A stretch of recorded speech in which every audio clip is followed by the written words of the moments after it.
Mr. Sharma, if we continue to talk about this subject and more from a philosophical point of view, when we talk about trying to democratize AI, and you've talked about so many applications that are going to basically democratize AI, but at the end of the day, the person has to have the tool to which he has to have access to the AI. Now, what is that tool? Is it just the smartphone at the end of the day? I think for end users, mostly it will be smartphone only. And would he have to have a high quality smartphone for that? It depends what kind of application you are using. If, like, suppose they are a medtech where you can take an image and that image can identify whether you have a tuberculosis or not. For that, there is a minimum requirement of this much megapixel cameras you must have. But luckily in India, the mobile penetrations and high-end cameras, which is above like 3 megapixels, are in majority. So most of these apps will adapt. When you mentioned about Jugaad, I wouldn't say Jugaad, but Indian solution developers are more adaptive and very cautious about resource utilization. That also translate to less cost to the end consumer. So Indian problem solvers or startups will make solutions which will consider that end user will have like 3 to 4 megapixel camera.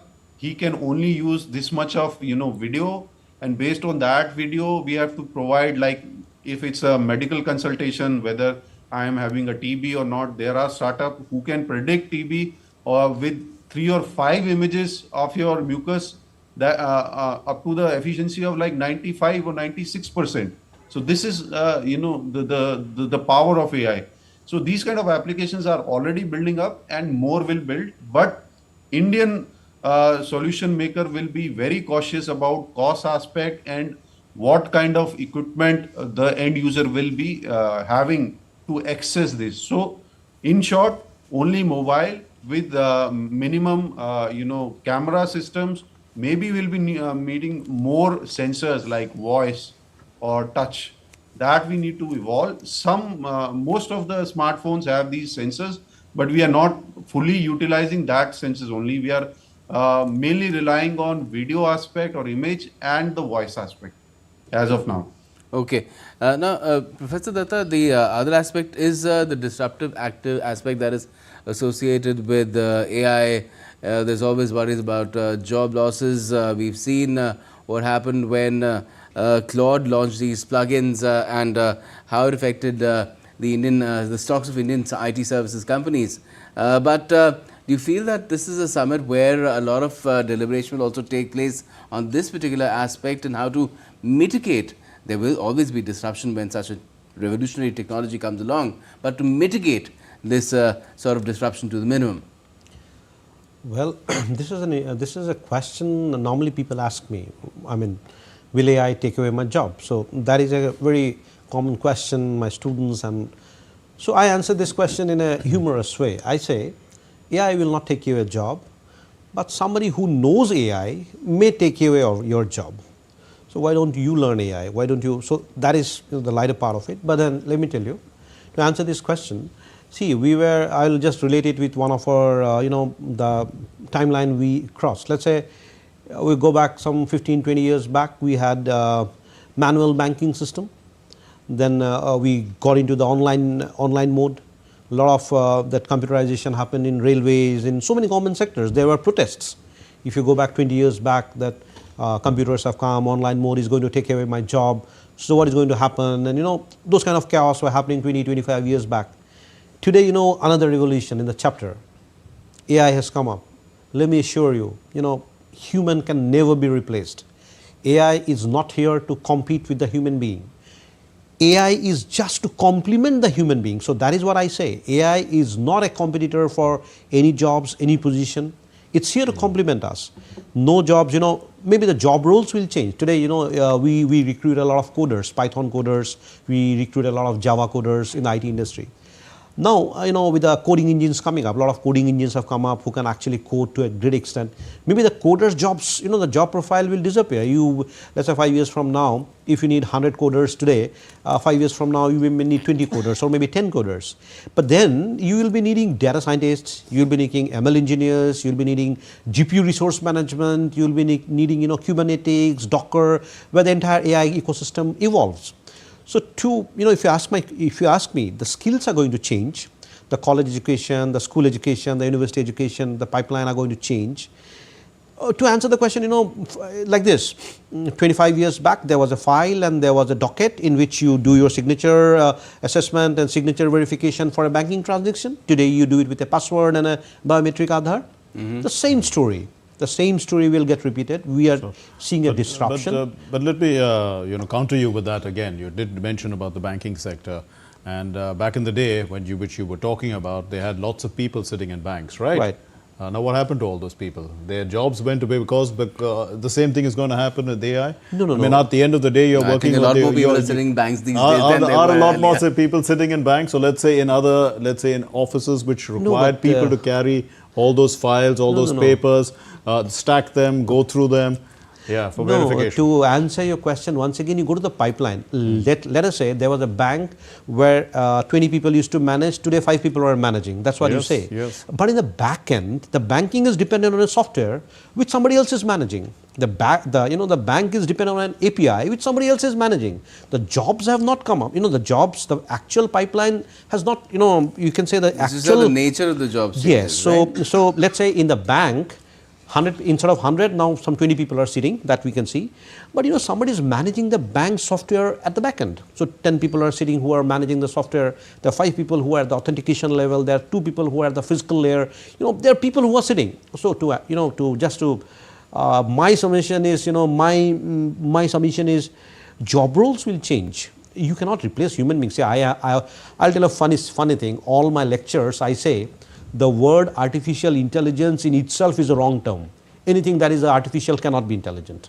Intelligence only lives with human beings. Artificial intelligence is a misnomer. Of course, 1957, a great scientist coined it. He was a great man.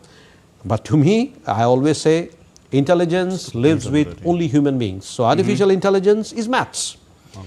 If it's an LLM, it's a computer vision model, it's a Gemini, some billions and millions of mathematical operation happening and some output coming up. It is not at all intelligence. AI cannot replace, the human part of it. The AI cannot replace the leadership. AI cannot replace the human. So to me, AI is a friend. Or, if I make it a little more sarcastic, maybe AI is a workhorse. It's a donkey who will carry my work. I'll be happy and it's going to carry my work, or it will, as a horse, it will do my things. And that's how I look at it. High quality But if you look at calculators. a lot of these fictional outputs that we've seen, especially from Hollywood, if we talk about films like The Terminator or Avengers, Age of Ultron and whatnot, there's always this scenario that is painted, which somehow has AI suddenly going sentient and destroying the human race, or something to that effect. Do you feel that is something that will remain confined to fiction, to the imagination of people in Hollywood and in other film industries, script writers and filmmakers, Prasoon, or is that something that is something also which may reveal itself in the evolutionary chain? See, I was asking Prasoon Mr. if Prasoon could come in. Sharma. Yeah, hi. So I would say in very simple chronology, like you have knife in your kitchen, your doctor also have knife, and your thief also have knife. Yeah, it's just like a tool. How you use it and what is your intention of using it. So that will define this. And because it's a new tool, definitely AI will replace the routine work, which doesn't require continuous human intervention or intelligence. The first step of AI is to digitize the existing human intelligence. Based on that, it start building whether it's predictive based analysis or human based cognitive decision making. But we are in a phase where the digitization of existing human intelligence is still a long way to go. You will need human, like suppose the DD wants to put your agentic here with you. you need to train that, how you respond, what is your recorded messages, how you respond to your questions. So it will take time to that machine to learn about you. And whatever data it has, it will create information, reference of out of it. Like if I ask Gautam about your last night's program, how was it on what topic? So maybe the computer will pull out of this as your AI agentic uh, about from the recording. But if we have to discuss some points out of that recording, it may not happen. So in cut short, routine work will be replaced by this artificial agents, but human intervention will be needed. And you are right, it depends on the intention. AI is just a tool. How you use it, how you not allow to use it is up to us or the stakeholders who are building it. Mr. Sharma, I mean, it's not just a tool, it's got cognitive skills. I mean, in that sense. And also, I mean, the human being is limited in time. I mean, we have 100 years max, all of us. While this technology probably has many, many more years. And it continues to learn. And, it would overtake us with all the knowledge that it has. And with that cognitive ability, I mean, can reach the stage of what science fiction can bring out.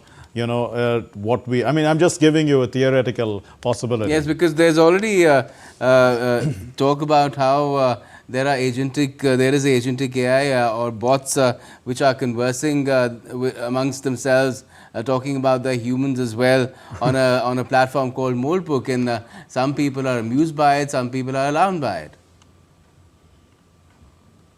Yes, I gave a very simplistic, reference as a tool. Although AI is it's a bigger ecosystem, which will have many such tools like this. And in terms of that, you are right. But again, how much power we give to this ecosystem is on us. Definitely, there'll be sooner you will be having various agentic AI for you. Like you have multiple email IDs. So you will have your AI agent for your medical reference. You will have your agentic AI for your financial reference. Like he can read all your emails and tell what is the balance in your account, or if you want to do transactions. And for medical aspect, your AI agent will know your all the lab reports. And if you want to consult, where should I go to take this appointment of neuroscience or something, that AI agent will guide you. So this is how, but it also depends on you how much power you give to this your AI agents. But definitely in coming near future only, we'll be having multiple, I would say, AI agent to helping us in various domains. Like we have multiple email IDs to communicate as of now. Indeed. Do stay with us, both our guests. We continue to focus on the AI Impact Summit, which is beginning today, and the Prime Minister will inaugurate the expo there. But at a time when AI is expected to take over 40% of jobs globally, 40% mind you, the Government of India is taking various initiatives to expand the AI ecosystem and connect the AI opportunities of the youth and to them. So according to the IMF, nearly 40% of global jobs are exposed to AI-driven change, and over 60% of jobs may be impacted by AI in advanced economies, whereas AI exposure is expected to be 40% in emerging markets. The figure is expected to be around 26% in low-income countries. Professionals, particularly in the IT sector, are seeing the most demand for new skills. Well, the trends also suggest that employers pay more for workers who acquire these emerging skills. So there you have it. That's the prescription as far as safeguarding your job is concerned. Now, India's artificial intelligence strategy aims to address India's centric challenges and create opportunities and jobs in AI. According to the Stanford AI Index report of 2025, India has secured the third position globally in artificial intelligence competitiveness. India leads the world in AI talent acquisition with an annual hiring rate of about 33%. India's AI talent base is expected to more than double by 2027 with a compound annual growth rate of around 15%. That's a really high mark. Indeed, you know, your compound interest. Now, the country has seen the AI talent concentration grow more than threefold since 2016.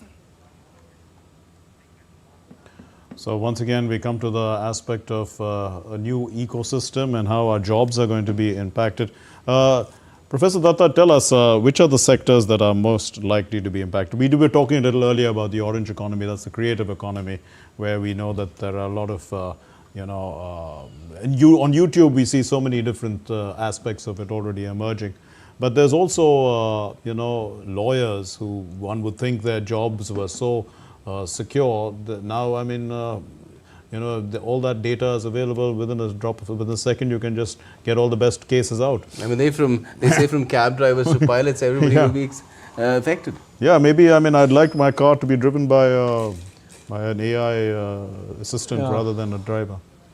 Yes, that is what I was telling you. The transformers, the architecture that came up in 2018 comes with an unlimited, context memory. It comes with an unlimited power. The word unlimited is theoretical. The bottlenecks are how much compute you have, how much data you have to actually implement. To come back to that point, which sectors are going to get impacted? The short answer is all sectors. I mean, there won't be any sector which will remain untouched by this disruptive technology. But then some of the things which I can actually look into it. Now, let's talk about content creation. Let's talk about the media industry. It has already disappeared, If you talk about the media industry, let's talk about content writers, documentaries. Already your GPT-4s, GPT-5 and DeepSeeks, the language models are doing better job than the finest professionals can do. Already that has seen, I think most of the contents that are created for amusement, for entertainment, for news communication, already the AI has come up. Let's talk about, photography skills, media skills. We talk about, the entire media pipeline. AI is faster, AI is accurate. Let me explain like this. For example, let's say you want to promote a woman dress, let's say a sari or a salwar kurta. You have to get a model, you have to pay her, then a hairdresser to get a hair mended, then you need a beautician, then you need a cameraman, then you need the entire crew. And the entire process may take one day long because you have to take different orientations, different angles and so many things, and you pay a lot of people. You pay the model, you pay the cameraman, you pay the light man, and you pay so many people. Now all of a sudden AI comes into picture, maybe $5 you pay and maybe some tokens you buy from actually a tuned model. There are many, from the basic foundation models, there are many startups have come up. A couple of them I can name, like Canva. Canva is one which is very popular. It's a startup which has come up. Now they have already trained it. Now, for example, in Indian standards, let's say you have a model, you have hired a model and you want to get the entire process done to promote a jewelry or a dress. You have to invest 1 day, 2 days, and maybe the budget will be some 15 lakh, some 20 lakh, maybe 25 lakh rupees, depending on certain things. Now that comes down. If you buy some tokens from an API, you buy some tokens, maybe $5, $10, you're done. And the actual finished product, the images, the media, the videos, the graphics, the GIFs that you generate out of the AI content looks much more attractive, much more finished. You can have as many shots. All right, I'm interrupting you there, but we are being told that the Prime Minister is there at the Expo site, at the India AI Summit, Impact Summit Expo site. That's the Prime Minister with, I think, Dr. Pratyush Kumar of Sarvam AI, trying to understand what it's all about, the kind of models it's developing. It's been tasked to come up with India's sovereign indigenous large language model, and that's what the PM is learning about, because a lot of big announcements on that front are expected in the course of these 5 days itself, where Sarvam is concerned, its efforts are concerned. It's a whole cohort really of Indian startups that is working on these frontline artificial intelligence capabilities to come up with sovereign indigenous models, and Sarvam is part of that process, and that's what there's Bharat Gen again, you can see that's another of those endeavors which is looking to come up with those models that are believed to be sacrosanct, that show the AI. All these people had interacted in the past with the PM as well. There's Gyani AI, you can see these all are startups, essentially AI startups that India has which have been in fact nurtured by the government as well, by the entire ecosystem, to do frontline stuff where artificial intelligence is concerned. If you talk about what Shodh is doing, it's trying to use AI, and in fact very soon it will have sodium-ion batteries as well coming up, industry ready, through a process of using AI to come up with new materials, alternatives to even rare earths, which are, well, a monopoly right now where China is concerned. So if we want to make progress in a lot of frontline technology spheres where chips are concerned, you need those materials which are right now restricted in a way, and that is something that India is trying to, the monopoly that India is trying to break. It's a big part of that process, and similar startups is what Prime Minister Modi is looking at where this expo is concerned. I was also looking at Myco, which is playing chess. I think that has also available in shops for children to learn chess. But clearly all these models which India is pioneering, these are going to be models that will be available to the global south. And you know, and because one presumes that India is going to be cost efficient, then hence the global south looks at India as probable, as a potential you know, source of this kind of technology. In fact, a lot of what Prime Minister is looking at is in the field of robotics as well. Adverb there, and even before that, when the Prime Minister was looking at another example of a startup which was working with a robot to move pieces on a chessboard. Right. That is something that robotics integration with AI is also something that is rapidly developing now. And Professor Datta, perhaps you can tell us about it. There's Balvani AI as well. It's a non-profit that is using data about infants to help healthcare workers to come up with prescriptive solutions where low-income communities are concerned. Yes, this is an interesting thing where technology is intervening those sections of the society where, you know, maybe they do not have access to that kind of technology, or they cannot afford that.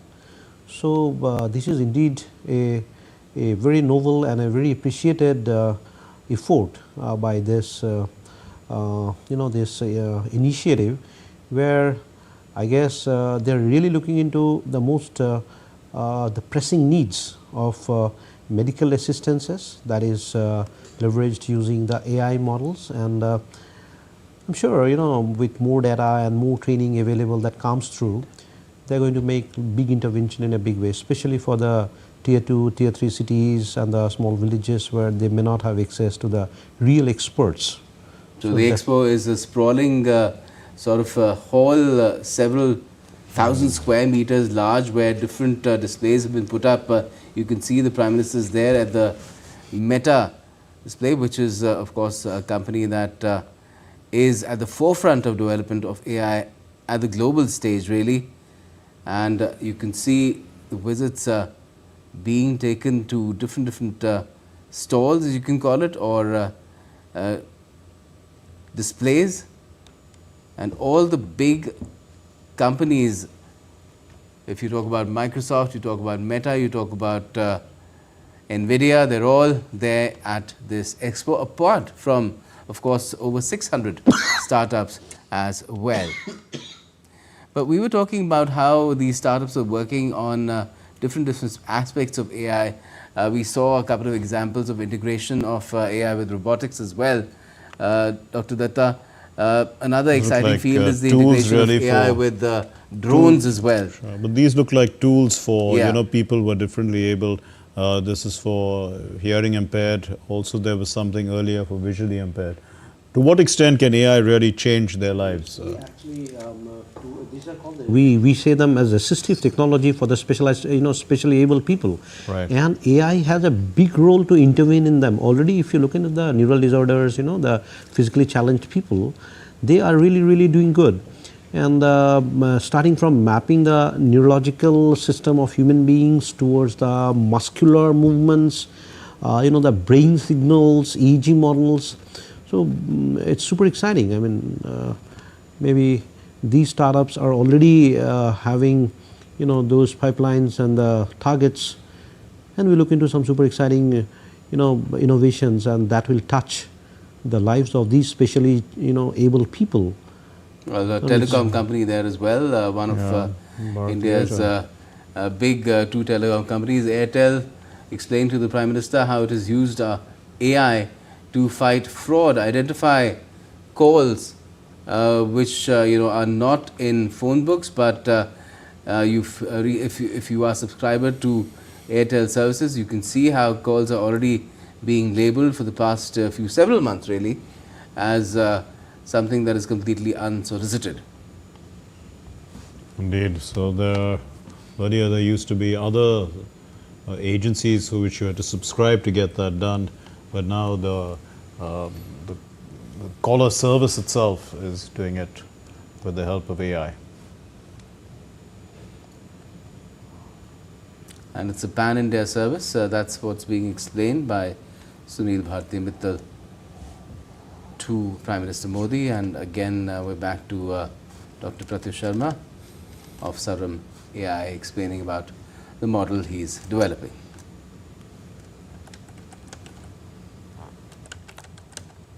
A large language model for a large number of Indian languages, more than a dozen of them.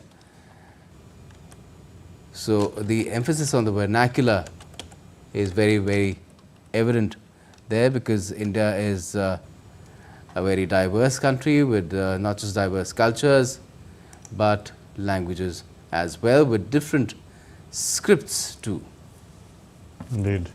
So Sarvam AI, it's talking about India first models. This is a 3B parameter model for document intelligence. And then they have also something called Bulbul V3, which is a text-to-speech model operating in 11 plus Indian languages. And then there was Bharat Gen, which was launched in 2024. It's a government-funded initiative. It's aimed at also a multi-modal large language models. And this is to enhance public services and civic engagement, etc. Yes, there's text, speech as well as data that Bharat Gen has to offer. It's labeled or billed as India's sovereign generative AI ecosystem. So an entire ecosystem where generative AI is concerned is something that is being evolved, and certain announcements have already made where Bharat Gen is concerned during this AI summit, AI Impact Summit.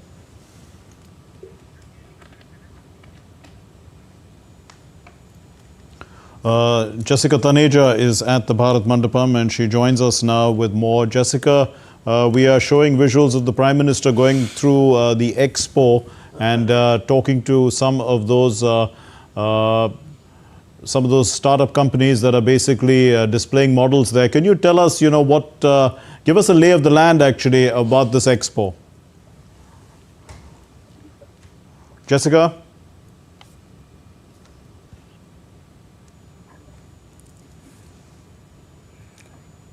We seem to be having some... Yeah, you can hear me, Jessica. Yes, Mark. The expo is an important part of this entire India AI Impact Summit, and you saw the Prime Minister interacting with them as well. And this perhaps is one of the biggest events, as is said, that is being focused on when it comes to artificial intelligence. The expo is expected to have more than 400 exhibitors. That also includes the startups that the Prime Minister interacted with. And also there are about 150,000 visitors.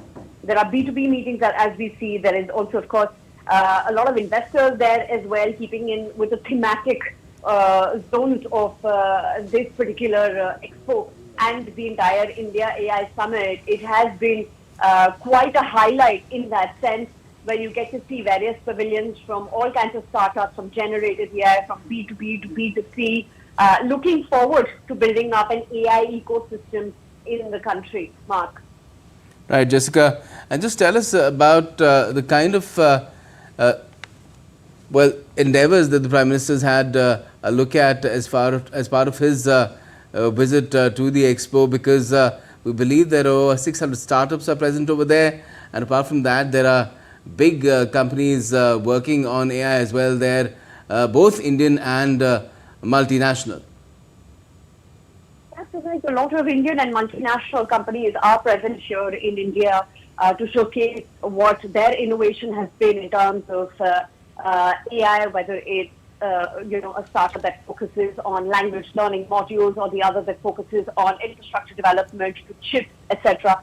We've had all kinds of exhibitors present there. And in a short while from now, it will be open to public to sort of explore the kind of advances that are being made in the AI ecosystem. And more importantly, the startups that you see in India are also focusing a lot on development of code, as well as these language learning models that have become essential for not just India, but of course with a country that is now increasingly looking at AI as a possibility in its various other digital systems, and to integrate it and incorporate it in a way. So all these startups, not just Indian and international, of course, are here to sort of display their might in the AI sector.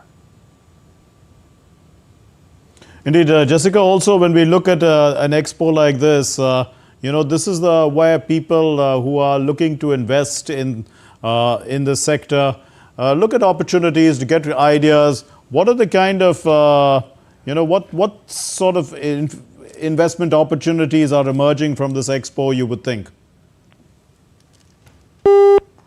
Jessica? Well, we've lost our phone line link with Jessica, but yes, we will get in touch with her once again. But let's turn once again to Professor Datta and Mr. Sharma, who are with us. Mr. Sharma, you are with NASDAQ and you advise them on these things. Maybe that question can be tossed to you. What kind of investment opportunities do you think an expo like this will generate? It will generate multiple opportunities for Indian startups. One is collaboration with big techs in terms of knowledge sharing and, language model and different language-based or culture-based application development. Secondly, to scale to different parts of the world, that also can be a possibility or opportunity for Indian startups and MSME. And the last one is the investment, different kind of investments, whether through tech-based resources sharing, whether it's compute or their specific models or data sets or agents, or in terms of cash also, like equity-based investments, or in infrastructure also, like setting up global capability centers or data centers and AI-specific research organization also. So there'll be we can expect multiple kind of engagement and opportunity for Indian stakeholders, whether it's startup, government, corporates, or content creators and other. Mm-hmm. And Professor Datta, do you feel that this sort of an opportunity will really help the entire ecosystem grow? Yes, I mentioned that it will be a big sensitization event. The small startup companies, or even the people who have created some kind of knowledge, they may find some kind of matchmaking there, because the scale at which the people are displaying and the connections and the events, the panel discussions, the startup events that I have organized, I'm sure thousands of the participants are going to go back, benefited some or either way. And the investments for AI, the matchmaking between a venture capital, because venture capitalists are really coming forward in a big way to fund the AI startups. So I'm sure, for me, I always look at the mid-level and the mid-level startups who actually cannot grow because of some kind of funding. So for those people, it will be a great boost up, I guess. So I really look forward to a great outcome in this event. Let's turn to our correspondent Shubhendu Ghosh, who's joining us now on the phone line. Shubhendu is at the Bharat Mandapam. He's at this expo. He's had a look at things. Shubhendu, tell us a little bit about the number of people who've come there. What really is enthusing them? What's the curiosity level like? Hello, Mark. Yes, I'm at Bharat Mandapam at the India AI Impact Expo 2026. As we speak, Prime Minister has been visiting some of these expo sites, interacting with the startups, AI companies. Now, to give you a picture of what we are looking at in this expo is the manner in which India has made significant strides in creating an entire ecosystem of artificial intelligence. And when I say that, the solutions and the kind of infrastructure that is required to provide end-to-end solution can be found here, and it's been demonstrated at the India AI Expo. There are some 300 curated exhibition pavilions demonstrating different aspects of the themes which of the summit: of people, planet, progress. We talk about people. How do you relies on the human capital? How does AI become a force multiplier? Those demonstrations by AI companies is taking place. When you talk about the planet, the theme of sustainable development, that future progress is not in contradiction to also keeping the planet happy, and progress, of course, an equitable progress. AI being used as a force multiplier, as something that catalyzes development and ensures equitable sharing of the outcomes as well. The expo is featuring some 600 high potential startups, Mark. There are 13 country pavilions as well. Other countries who are participating, including Australia, Japan, Russia, United Kingdom, France, Germany, Italy. So alongside hundreds of Indian startups and entrepreneurs, you also have representation from other partner countries. And together, they are in fact showing the kind of AI ecosystem that India is having an important leadership in. And each of these startups, we spoke to startups who are developing AI programs. We are talking to startups who have sort of peripheral infrastructure. We know that AI ecosystems also require data centers, which form a very important hardware infrastructure of artificial intelligence progress. Now, these data centers also have requirements of electricity, sustainable electricity. They also need cooling systems. So there are companies which are providing cooling solutions. There are companies which are providing efficient energy supply, solar energy supply. So all in all, how does one create a successful AI ecosystem in all its software, hardware, and infrastructure domain? All of those aspects, Mark, are on display here at the expo. And Indian startups, Indian companies, one can gauge the manner, the kind of progress that they've made, the kind of advancements that they have made. And Prime Minister, in the visuals also, we can see, interacted with most of them, trying to learn about the kind of innovations that they've created and the kind of solutions that they're providing in the domain today. Mark? Yes, certainly. And we've seen that there is a lot of huge turnout, really, Shubhendu, for people to come and see, and they've come in droves, really. The estimates are on day one itself is crossing 250,000. So do you feel that this is something that is really putting that message across, not just within the country, but even for foreign visitors, that there is a lot of AI in action that's happening in India, and India is at the forefront of this technology, taking it forward as well, where human endeavor is concerned, use cases are concerned, innovation is concerned, and integration is concerned? Absolutely, Gautam. It's a packed house, just to tell you. Even while we were entering the different gates through which you can enter this summit venue, Bharat Mandapam, there were long queues. And interestingly, the kind of people who were coming in to sort of watch, to participate, were people from all age groups. There were professors from universities who perhaps spent decades teaching the subject of AI or related technology subjects. There were students who would come out of curiosity. There were layperson who were just interested in knowing, because they've heard of artificial intelligence, and they know that this is one of the biggest AI impact AI summit that is taking place, not just in the global south, but in the world. And they'd like to see the kind of advances that are being made in the country, and they're not disappointed. These expos are also, in very simple ways, in layman person terms, they're demonstrating the impact of AI, the kind of advancements that have been made by Indian AI companies. Many may still think that artificial intelligence related technologies advancements are primarily sort of accelerated by advancements in Western countries, in the US, for instance. But there's so many homegrown countries which are, in fact, creating a full stack of AI ecosystem. And the demonstrations at the AI Expo, the manner in which they are simplifying it for the general masses is also very, very interesting. There are many platforms which are available in the Expo where people can get themselves clicked like a photograph, and that photograph then can be animated. So it is also creating a lot of curiosity among people to see the impact, to see the power of AI in everyday life. They've been using their phones to see an example of that, but now they see the real forces behind these AI-related innovation, and they're very excited to know that most of them, especially in this expo, happen to be Indian companies, happen to be young people who are creating these AI solutions, whether it is in software domain, as I mentioned, or in hardware, in infrastructure domain.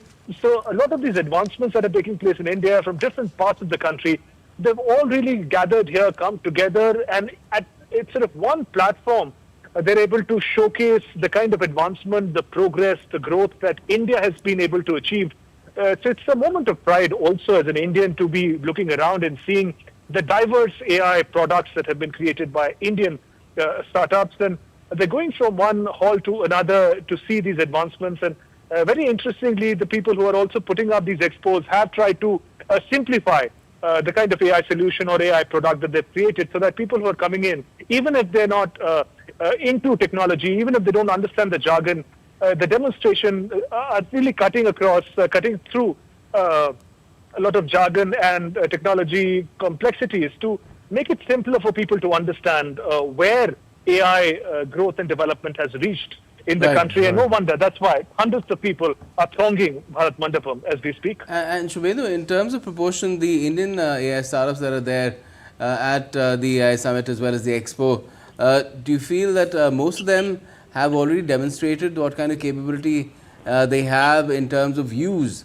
and they have put out products that are already being used not just as pilot projects but somewhat at scale, if not completely mass scale?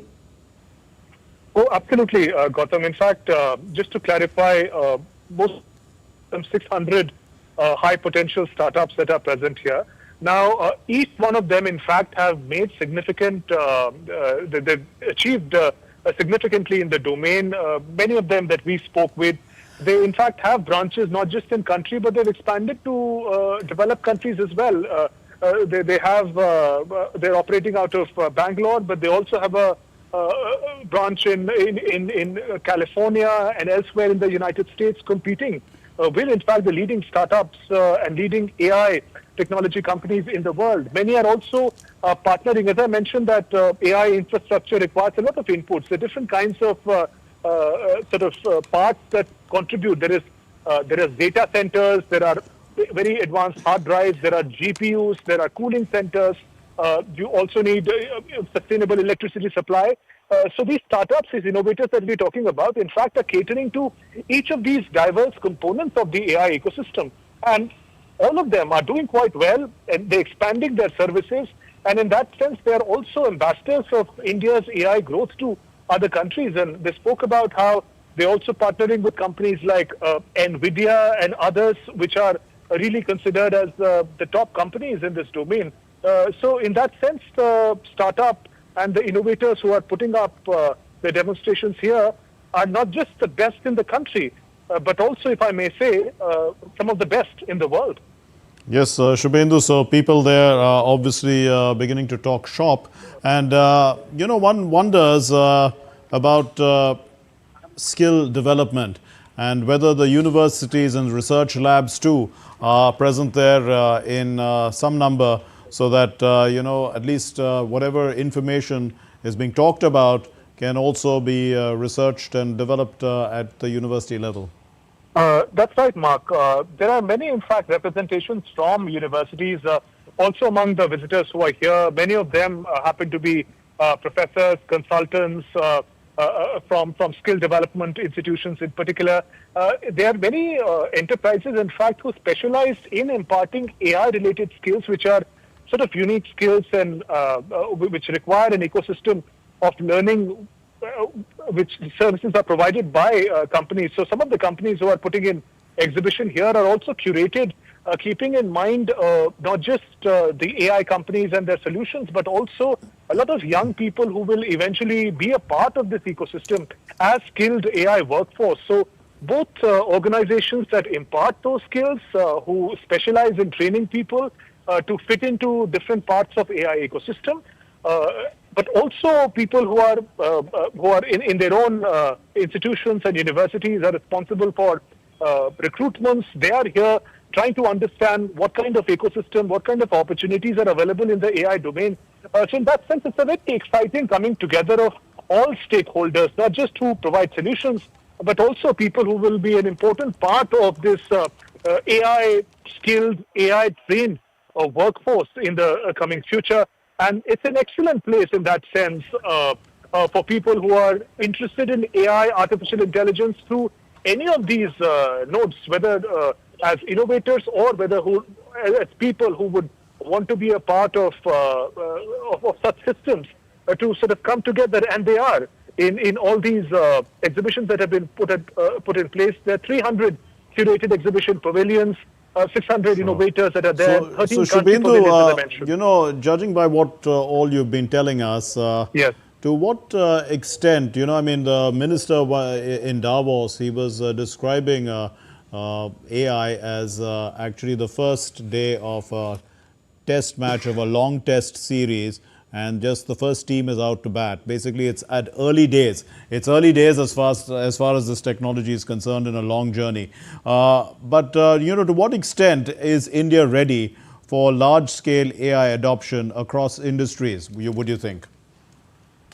That's an interesting question, Mark. Well, what we see from here, it appears as if AI is already a very active ingredient, and if I may say, a leading force of many of these enterprises. As I mentioned earlier, that a lot of AI solutions that they're providing, whether in terms of advanced data centers, data storage, whether it is in terms of chips, and advanced semiconductor products, because there is a lot of collaboration. I mean, there is, of course, great emphasis on Make in India.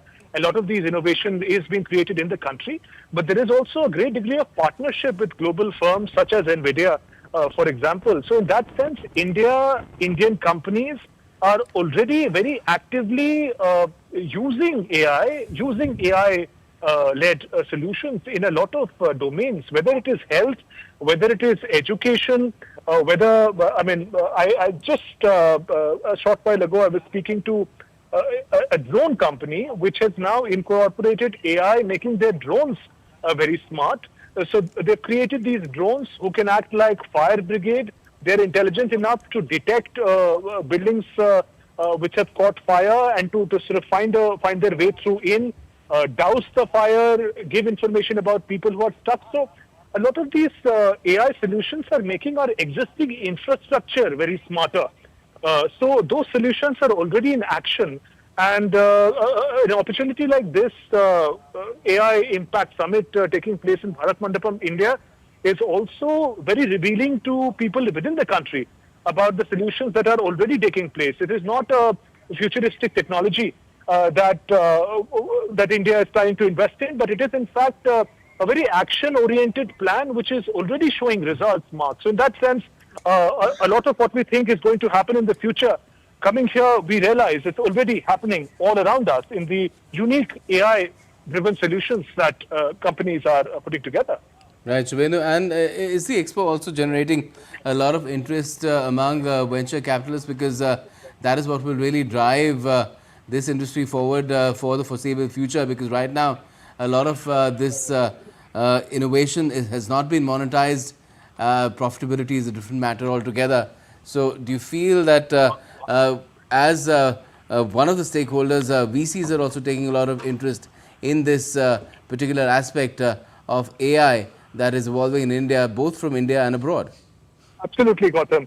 One of the most important stakeholders who are participating in this summit, knowing that it in fact represents the best in the world of artificial intelligence, the best companies, the best innovations that are present, and given that there's so many startups, new emerging innovators who are part of this summit. It's a very exciting time also for venture capitalists, for investors to come in and capitalize on this very exciting time as far as artificial intelligence is concerned.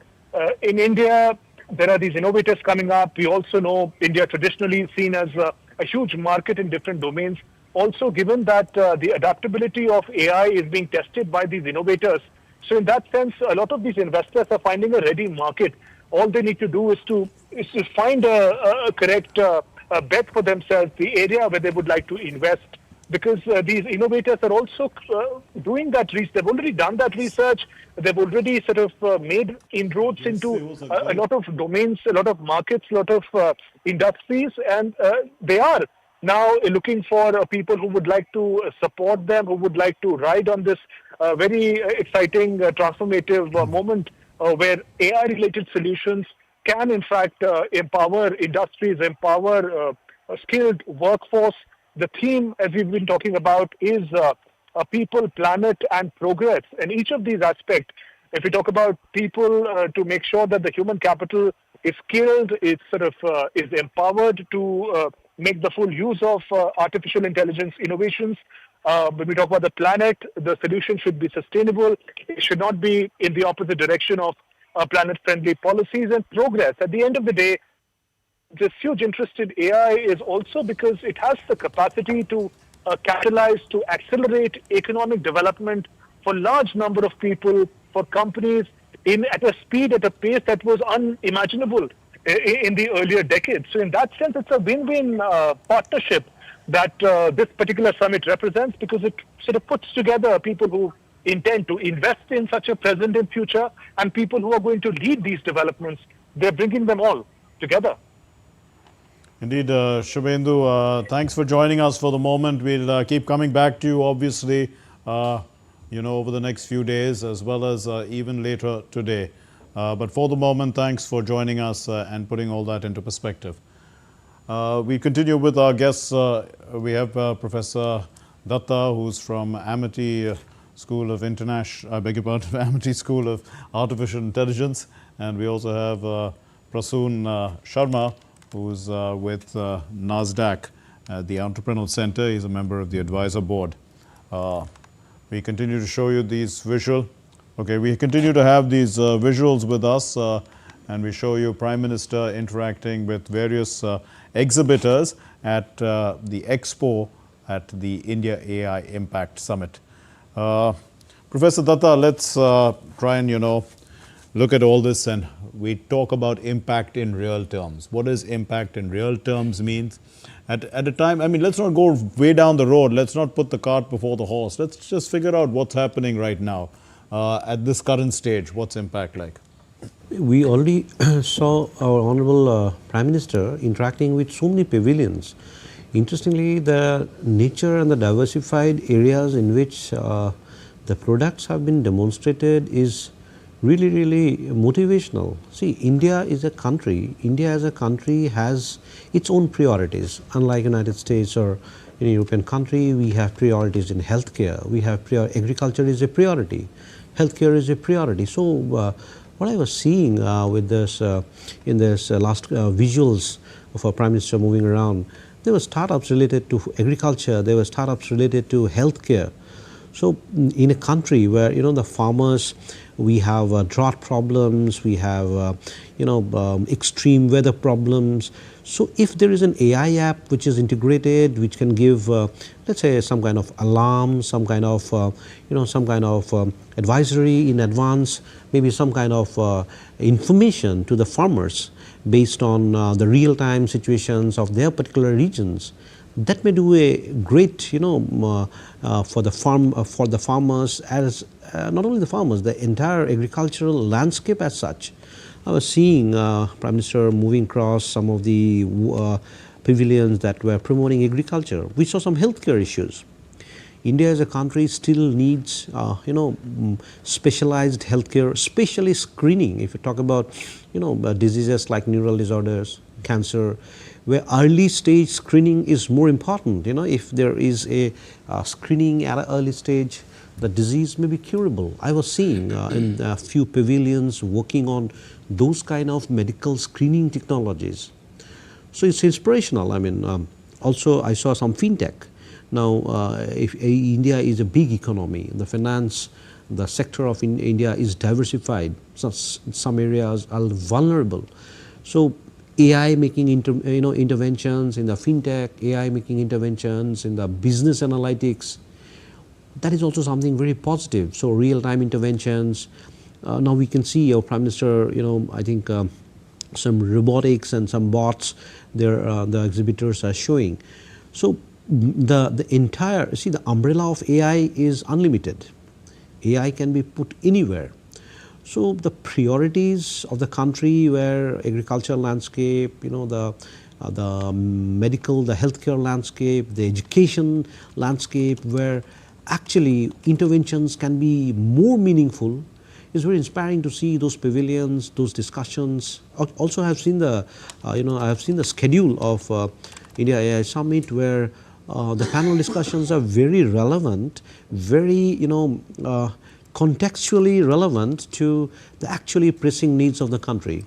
There are sessions which is relevant to education. There are sessions relevant to rehabilitation and assistive technologies. There are sessions related to healthcare. There are sessions related. In fact, me as a lead, we are organizing a session on healthcare and clinical diagnostics and medical imaging tomorrow at 4:30 p.m. in hall number 6 website. So the priorities of the country, if addressed through such a disruptive technology like artificial intelligence, which makes meaningful sense, the intervention, and it's very inspiring to see, almost the entire landscape being covered.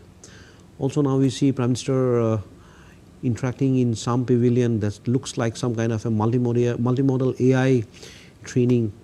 So, so the thematic pavilions designed. Professor Datta, if let's try and understand, the role of people in this whole thing. After all, I mean, any movement requires people to be attached to it. And we see that people took to social media quite easily. And in social media, there have now become rules where people over the age of 16 only can start using it. What is the right age to introduce a child to AI?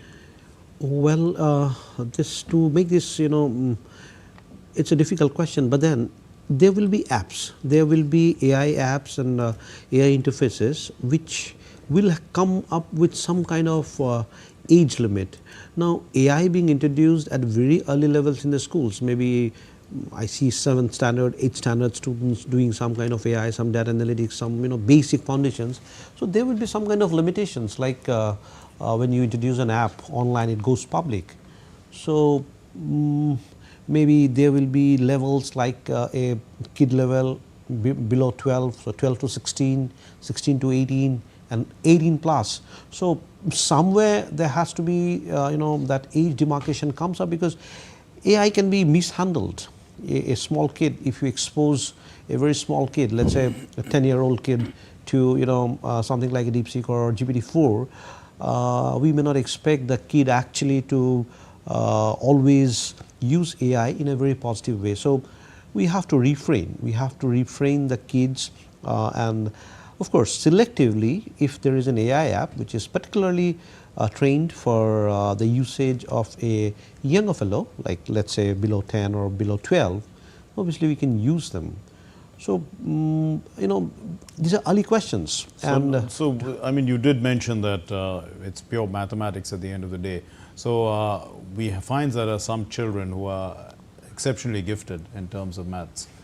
Should they be, exposed to AI much earlier than others? No, no, I don't think so, because in our Indian education system, differential calculus, linear algebra, and your probability, they study only after class 10th. So 10th is like 16 years. Maybe after 16 years, they study those mathematical foundations. And unless and until somebody understands those mathematical foundations, I mean, AI is just a plug and play model. So there will be, of course, there will be users. For the user, an app user is a plug and play model only. Yes. But If you talk about somebody making a scientific intervention, a model, or an algorithm development, my co-speaker, my co-panelist was mentioning about algorithms coming up. So for them, there has to be some kind of an age bar. See, I actually define any AI project into three categories. I mean, three verticals. Number one, I think my co-panelist has also mentioned. One is the amount of data, clean data. We need, AI-ready data. This is number one. Second is the domain expertise. Let's talk about agriculture. Let's talk about healthcare. There has to be a domain expertise who comes, formulates the problem, validates the model, and takes it through. And the third is the compute and the architecture. So somebody like me and a compute facility. So unless and until you have three verticals ready, the compute and the architecture, second is the data, and the third is the domain knowledge, the domain scientist, only then you can make meaningful interventions in of AI. Of course, AI is an abused word.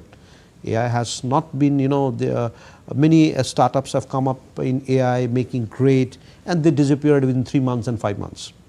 So unless and until the foundations are very strong and the objective is very clear with a pure logical and mathematical foundation, AI apps or any AI interface as such will not last long. Right. So that's how I look into it. The mathematical foundation, the logical foundation. That's how AI has to sustain. So without a pure mathematics or a logic, if you just pull an API and start building your app, and overnight you say you have built an app and you are in the market, those are vulnerable. Right. I really don't advise. And do you feel that there is also a case where people are there are certain kind of people, especially investors, who are becoming impatient with AI? They want rapid progress, they want monetization, they want profitability when they pour in billions of dollars, and there's talk of an AI bubble bursting as well, which will again be extremely distressing and disruptive for all kinds of financial systems. But do you think that is also an inevitability, and it's in the natural course of events that things will evolve there as well? See, it's vulnerable because a technology comes up, you build a startup, you enter the market.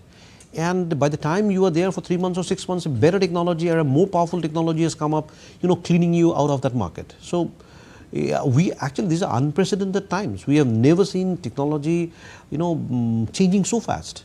So the way an investor is going to put their money, unless and until he sees a sustainable, at least a long duration, usage of his products, or scale it up with new models coming up, I don't see. There will be confusion with a venture capitalist or anyone who wants to put money. So the confusions are too high. Of course, time will. We are too early in this AI venture. I think, in my opinion, maybe by 2030, maybe 5 years from now, 4 years of now, things will settle down, and we will have more sustainability where we scale up our existing model. Because you see, if you make a model, you cannot reproduce it, you cannot scale it up. You are going to get lost at certain stage. Somebody will overtake you. So that's how also venture capitalist looks at them, the funding, the people who actually funds. They also look at them. Of course, you say they are impatient. They are impatient. They need ROI very fast because they know that if you delay it by 4 months, 6 months, maybe somebody else is going to come up and the product may go out of the entire business thing. So. True. I'm not sure how. I think these questions will be answered within 2, 3, 4 years' time. We need some patience to live with it. And if you ask me, if actually George Hinton, the guy who got Nobel Prize last year for creating this deep neural network, the godfather of AI, he himself mentioned that nobody can predict how this technology is moving forward.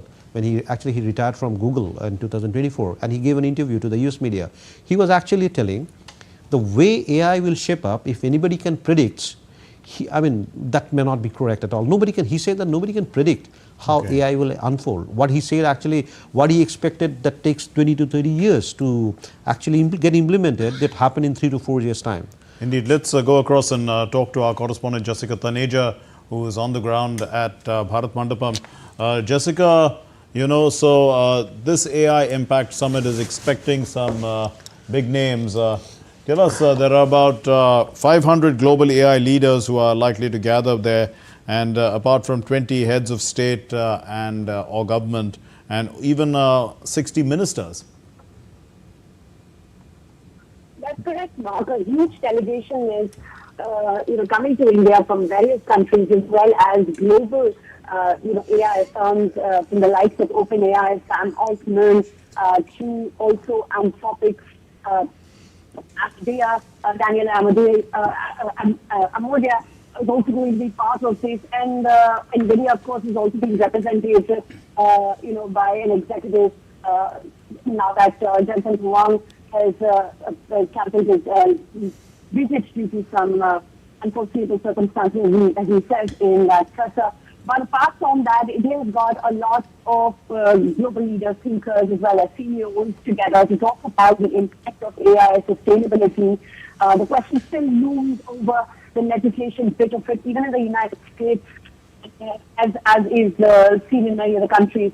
But with the tech and innovation that we're seeing here in India with AI for Bharat, or you look at other apps like Ashami, which have been translating for various other Indian languages, there has been a pickup in the AI sector in the recent past, and with the interest of many other countries. You look at the United Kingdom, for instance, there they have a cabinet minister who is in fact an AI minister. He is going to be arriving in India with Deputy Prime Minister David Lammy. You recall one of the first summits that was held, one of the first and second, if I can recall correctly, was held in the United Kingdom, and that was part of understanding the AI ecosystem a few years ago. But now we're in 2026, and AI has picked up pace, not just in India, which is a huge consumer market. It's slightly price sensitive, but at the same time a huge important market, even for data centers. So that if you look at a lot of these companies who also offer cloud services, who are wanting to Yes. put data in India. So Jessica, we are having trouble, receiving your audio properly. Perhaps there are, you're not not in an area where the connectivity is strong. But we will get back to you when we, establish a better link. Let's turn once again to Professor Datta. Professor Datta, so these challenges that are part of this event, meant for the public, AI for all. Then there is AI by her and Yuva AI. What extent, are these designed to sort of bring out interest in people who are involved with the industry, but not at a level where they are confident enough? Yes, all these three initiatives are very interesting. They are actually targeted events for a section of the society. Now that AI for She, primarily applications and innovations or interventions that is primarily related to women, which may be related to anything, women healthcare, women safety, a list of scope were mentioned in the website. So a woman actually can better understand the woman priority.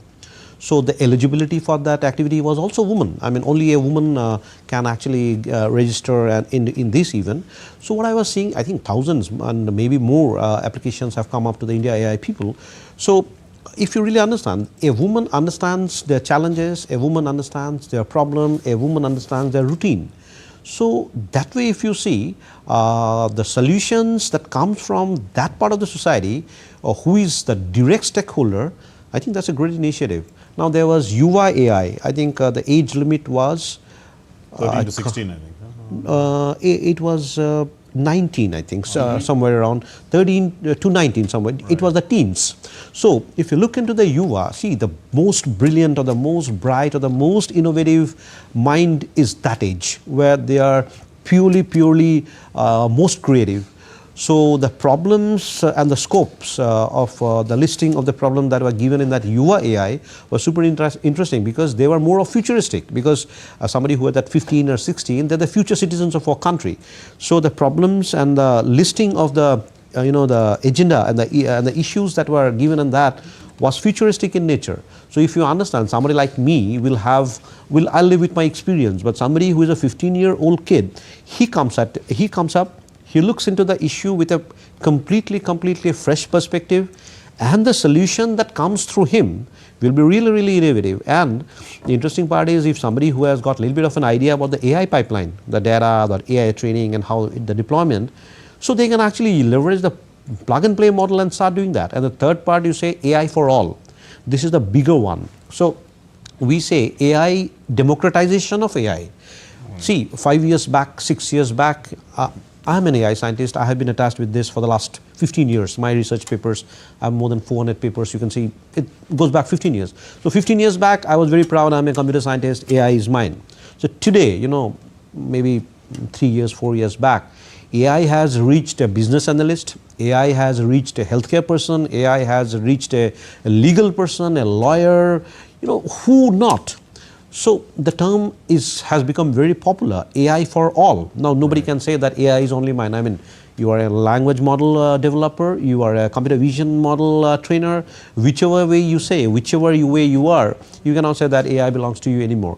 Because the democratization of AI is up, and this AI for all is a sensitization where the entire section of the society, irrespective of your community, irrespective of your business, irrespective of your, you know, your job, the profession, it actually gives you a message that AI belongs to you also. And AI for all was an open thing, you know, even an economist or a forensic scientist or a zoologist or a botany or a biotechnology, anyone can suggest and can provide a solution which is relevant to their field. And mind you, unless and until AI for all mission is successful, AI won't reach the masses. Like if you go 5 years, 7 years back, AI was only restricted to, you know, people like us who actually understand the training, like a computer scientist, an electrical engineer, that's it. But today you see, in the last 5 years, after 2018, the democratization, every fellow, even in business analytics, he wants to do AI, somebody in forensic science, somebody in zoology, somebody, the PhD, see, I also, in our university, we have a PhD program, more than thousands of people are doing, students are doing PhD. Now, if you look at them, every PhD student wants to take one chapter where they want to use some kind of AI in their own work, irrespective of whether he's doing a business model or he's doing a zoology or a botany or a life science. So all these three, AI for all is a big, you know, AI for all is a mission. It says every section of the society get attached to AI. UVA is for the young people. AI, I mean, the age group is 13 to 21. So I Sorry. Yeah. No, I was wrong when I quoted you. So any kid who is at 13 to 21 will be a futuristic citizen. So the solutions, the perspective of that person has to be absorbed, curated, you know, mentored. And I mean, this fantastic, this AI, the way, the scale, at which this AI summit is being organized. There were so many pre-summits happening, maybe thousands. And the way the themes have come up, the 7 chakras has been, you know, defined. A big kudos, you know, a big thumbs up to the ministry and the team who has been working and taking into consideration every minute, every small details. So I don't think India has, has launched anything closer to this scale in AI. Such a mega event. I think 2 years back we had a GPAI, the Global Partnership on AI, but this is a much bigger platform in which this event is happening. And how does this sort of an effort tie in with another effort that India has launched of, I mean, it's of a recent vintage in terms of trying to become a hub for semiconductors in the world as well. The Semicon mission, which is now in its second chapter now, 2.0, with more funds being dedicated to it by the centre, even in the union budget which was passed earlier this month on the 1st of Feb. And do you feel that this is something we'll be having our first chip also coming out very soon in just a matter of a couple of months? Yes. You see, AI, if you want to do any AI, you need processors. And if you need processors, you need those chips, the semiconductor industry. You know, still India imports a lot of semiconductor chips from Taiwan and China and many other countries. The actual manufacturing that is done in India, of course, some of the MNCs have put up their plants, like ST Microelectronics, and few other have also put up their plans in India.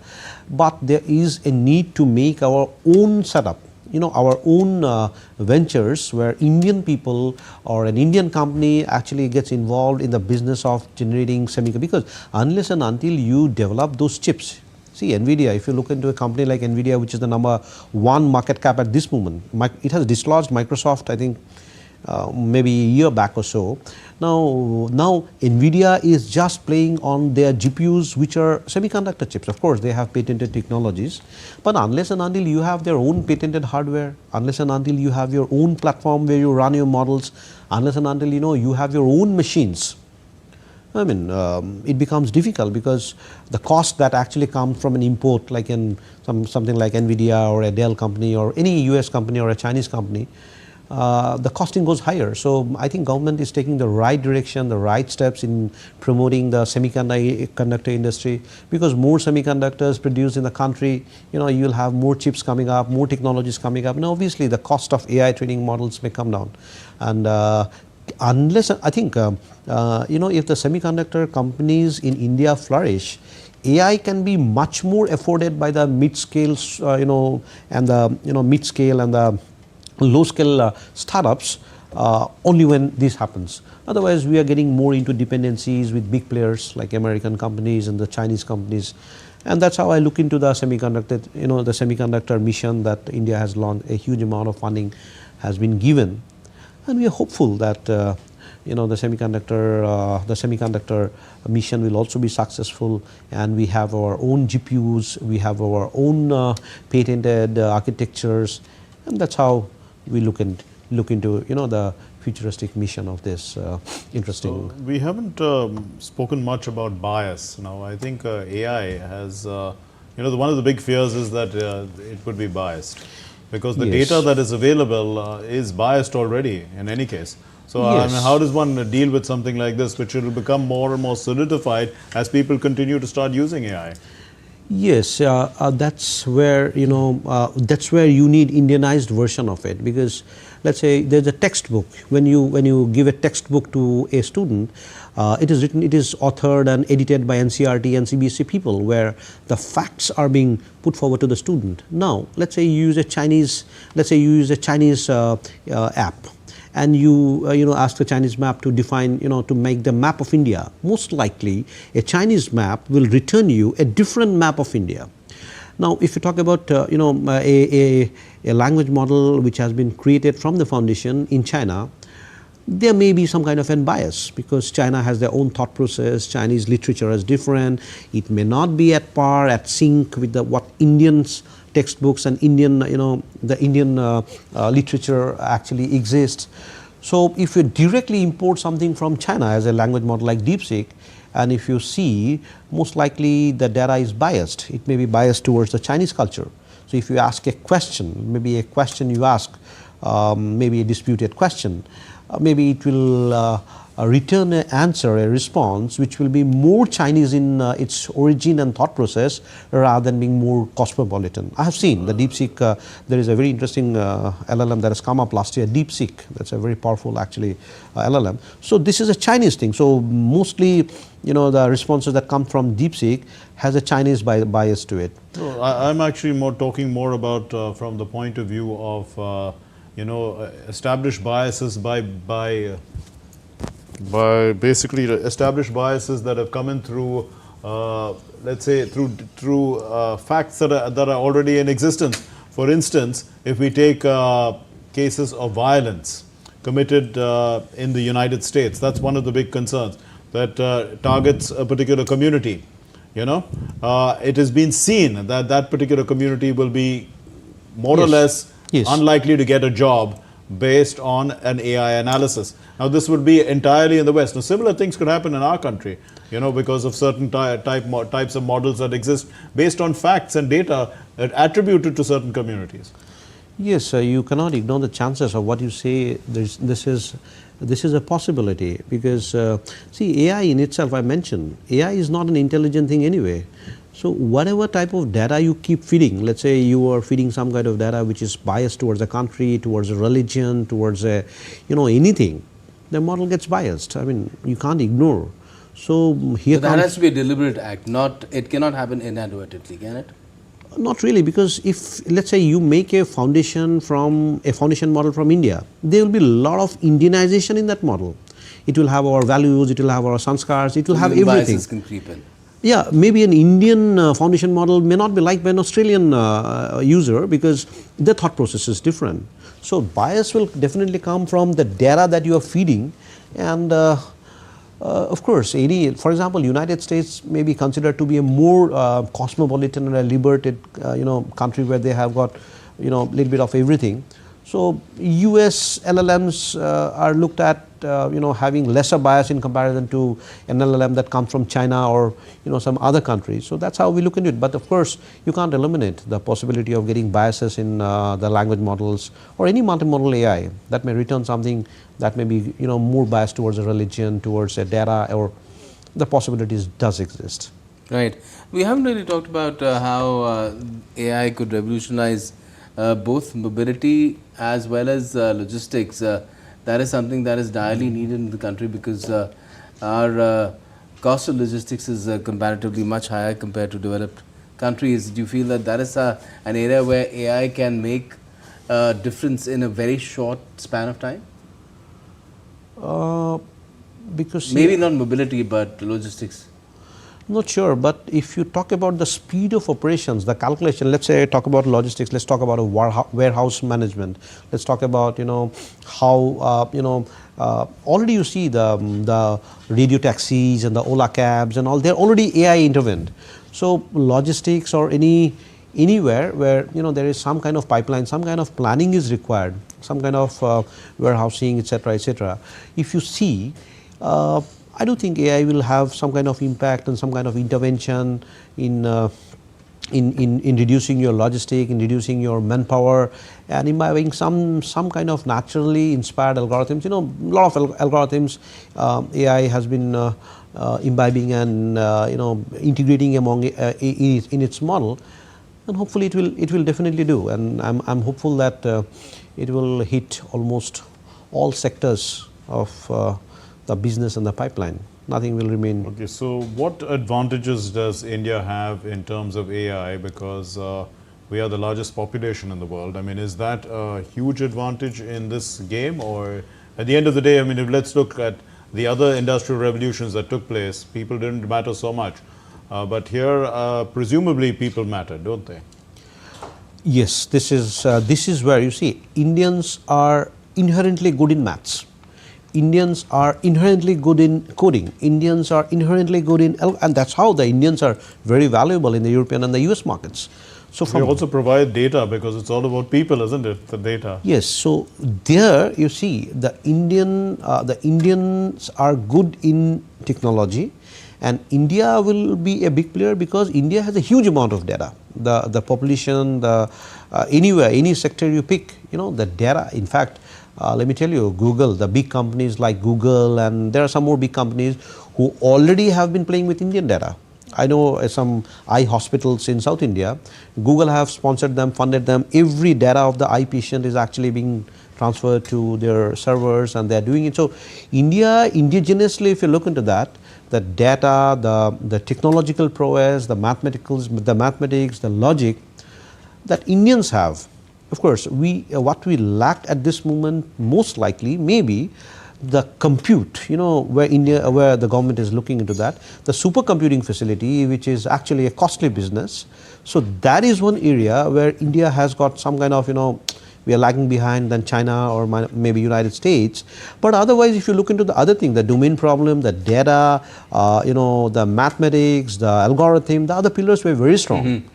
You did mention that the government is providing GPUs to a lot of these startups and MSMEs for them to be able to work on their models.